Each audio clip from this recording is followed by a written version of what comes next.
Imagine an employee opens a malicious email attachment. In minutes, the malware encrypts the local drive, jumps to the accounting server, and disables the primary database. Once inside the perimeter, the threat moves horizontally. It scans for open ports, exploits unpatched internal services, and maps the internal topology with zero resistance. This systemic collapse happens because the enterprise relies on a flat network architecture. If every device sits on the same unsegmented plane, a breach on one machine grants access to all of them.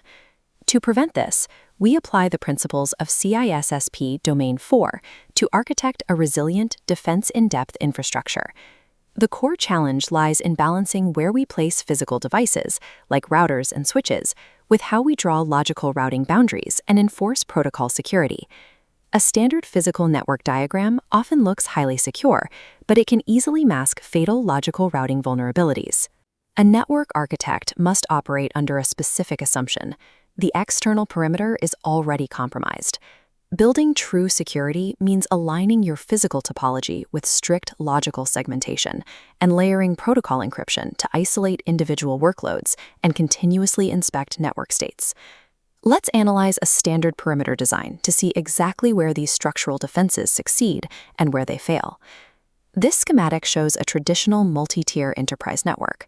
We have an external-facing firewall, a core router, a switch supporting workstations, and a web server. Look at the web server's placement at connection B. It connects directly to the firewall, bypassing the internal router. This physical isolation places the server in a demilitarized zone, or DMZ. It keeps external, internet-facing risks structurally separated from internal core assets. The main firewall exists primarily to filter north-south traffic, the data moving vertically between the untrusted internet and the trusted internal tiers. Modern enterprise architectures push beyond this physical appliance model by relying heavily on advanced logical divisions. Instead of buying multiple hardware firewalls, administrators use virtual domains, or VDOMs, to split a single physical firewall appliance into multiple logical, fully independent firewalls. In data centers, this evolves into microsegmentation. Here, strict firewall rules are applied directly to individual workloads or services, rather than just guarding the broad network perimeter.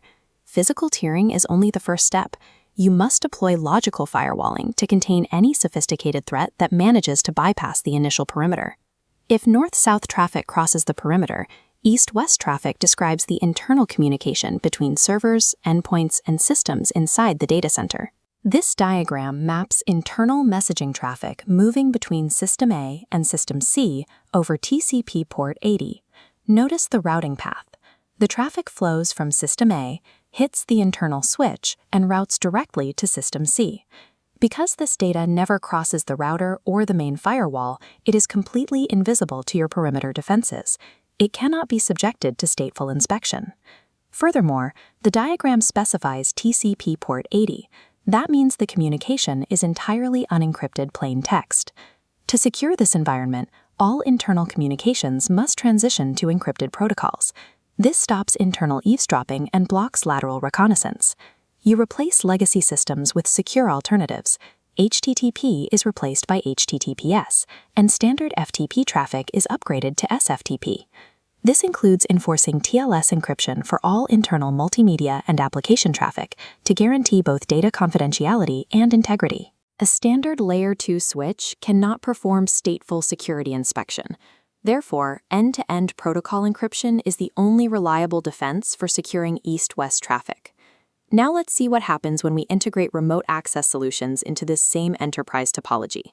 Look back at our network diagram, focusing specifically on the VPN concentrator labeled C, which connects directly to the internal router.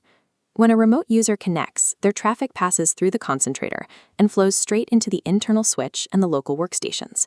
This creates the VPN paradox. If the concentrator grants remote users the same access levels as local workstations from this specific router position, it logically bypasses the physical perimeter defenses. As a result, if a remote user accesses the web server, that traffic is never subjected to stateful inspection by the main firewall. To fix this, VPN traffic must be logically or physically routed back through a dedicated firewall interface before it is allowed to touch secure internal zones. The connection itself requires secure protocols. You deploy IPsec or L2TP to establish the encrypted tunnel, and use Radius to handle the backend authentication. We see similar routing issues at the edge of the network, particularly when managing remote critical systems like SCADA devices.